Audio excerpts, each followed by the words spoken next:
మంగళవారం నాడు విజయవాడ వ్యాప్తంగా దుకాణాలు బంద్ చేయాలని ఇప్పటికే విజయవాడ మున్సిపల్ కమిషనర్ ధ్యానచంద్ర గారు అయితే ఒక నోటీసును ఒకటి ప్రకటన కూడా తెలియజేశారు.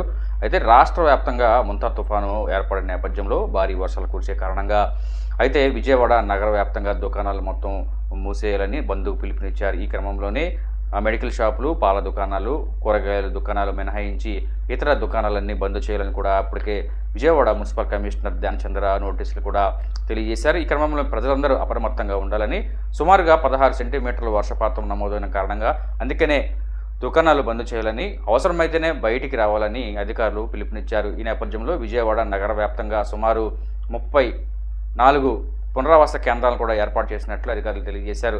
అదేవిధంగా 64 డివిజన్లకు సంబంధించిన అన్ని డివిజన్లకు సంబంధించిన ప్రజలను కూడా అప్రమత్తం చేస్తున్నారు.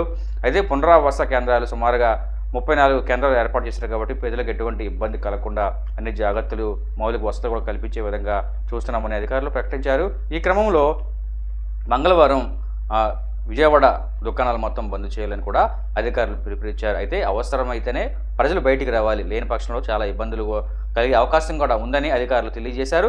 ప్రజలందరూ అధికారులు చెప్పిన విధానాన్ని సహకరించాలని కోరుతున్నారు.